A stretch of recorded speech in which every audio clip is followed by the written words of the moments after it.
I used to spend the night in hotel parking lots. What was I gonna do? I ain't had nowhere to stay, so I lived in the car. I had $35.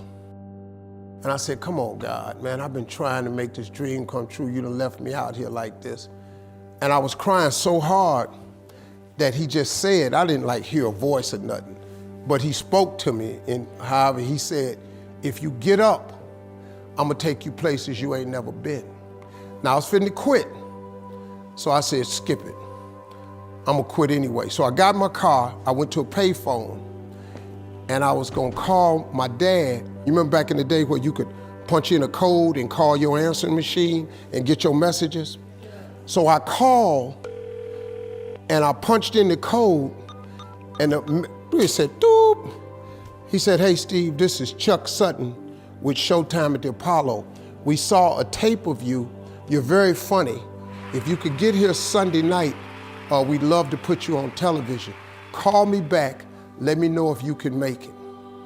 So I hung the phone up, I'm crushed, because my whole dream of being on TV, and I couldn't get to New York. I got $35.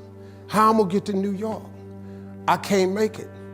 So I'm standing there at the phone booth and tears just coming down my face. I said, God, so that must be a sign for me to go home. Cause this it, I ain't even got the money to go to the Apollo. My whole thing, wanting to be on TV, I couldn't even make the dream come true. This is the most messed up moment. And so I said, man, let me call this dude back and see if he said this Sunday. Because maybe he said next Sunday and I can hustle up a little bit of money or something. I don't know what I'm gonna do, but let me just call him back. So I called him back. Steve, this is Chuck Sutton, Showtime at the Apollo. We saw a tape of yours. You're very, very funny. Look, we have an opening Sunday night at Showtime at the Apollo. If you can make it, we'd love to put you on TV. I said, it's this Sunday. Before I hit the button, I heard, doop, you have another message. Now, it wasn't there before. So I punched my code in, I listened to the second message. It said, Steve Harvey, this is Tom Sobel from the Comedy Caravan. This was a Thursday. He said, I have a gig in Jacksonville, Florida on Friday night that pays $150. If you can get there Friday night, you'll make $150. So I called him back and I said, hey Tom, did you get a gig away? He said, no, it's still available. He said, can you get there? I said, I'm in Pensacola, Florida. I'm 3.5 hours away. So I drive to Jacksonville, Florida, and that night I made the 150. The club owner said, man, you funnier than the guy we hired. If you stay tomorrow night, I'm gonna give you another $150. So now I got $300 now. So I get on the phone, I call Chuck Sutton. I say, hey man, is the gig still available at Showtime at the Apollo? He said, yeah, we got one opening left. I said, I'll be there. So I called Eastern Airlines, who used to be open back then. They had a special for $99 going from Jacksonville, Florida to New York round trip. So I parked my car at the airport. I got it.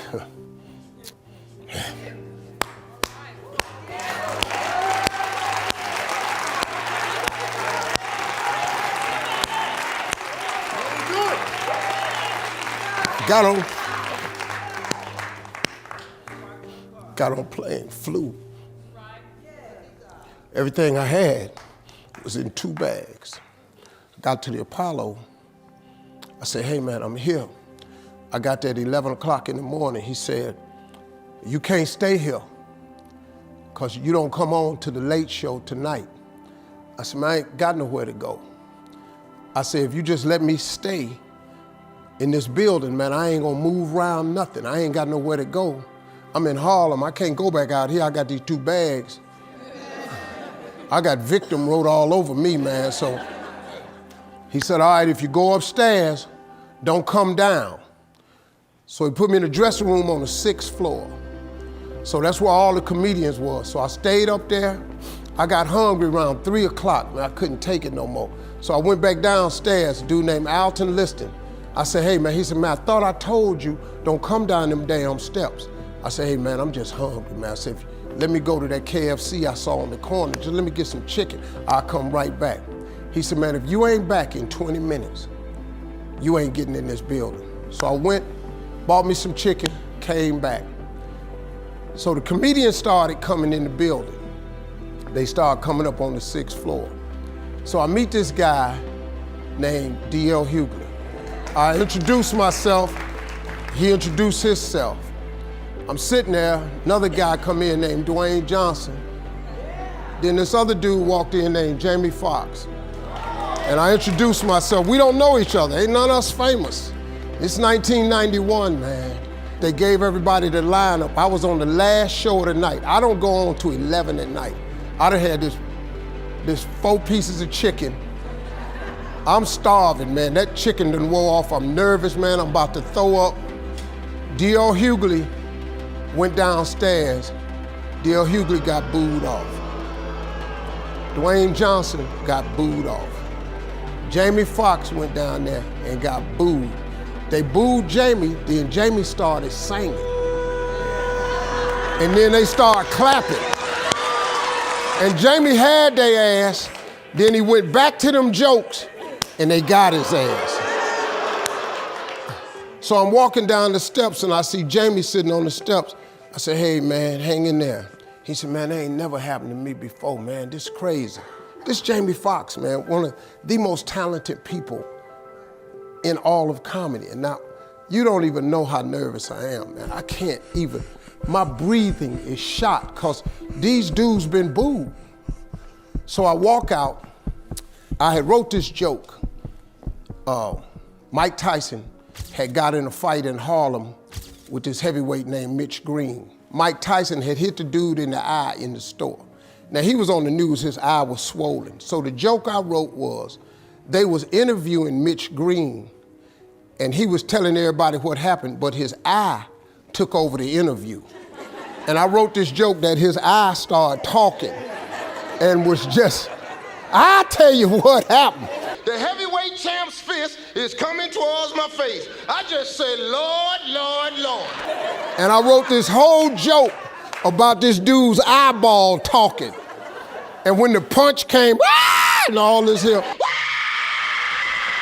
the Apollo, man, they went crazy. They lost their mind.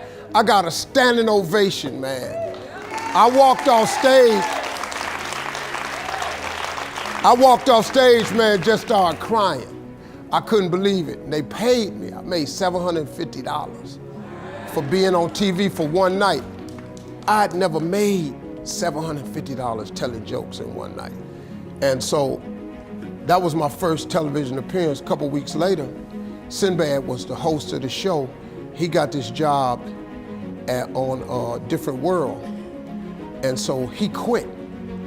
And so Mark Curry became the host. And then Mark Curry got hanging with Mr. Cooper and he quit.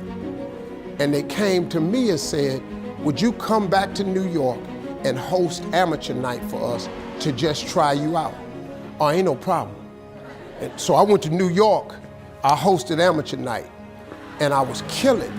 But every time we went to commercial break, I was supposed to let the warm-up act take over like Ruben does. But I knew not to let the warm-up act do that because he would change the attitude of the crowd because the Apollo was a wild place. So I stayed out there. I did the warm-up and the hosting. And I created a bond with that audience. And that's how I got on TV. It was my very first TV show. I hosted Showtime at the Apollo. I ended up being the longest running host in the history of Showtime. I did that show for 8 years. Nobody ever did it for 8 years. And that was my turn back moment. See, in your life, everybody has a turn back moment.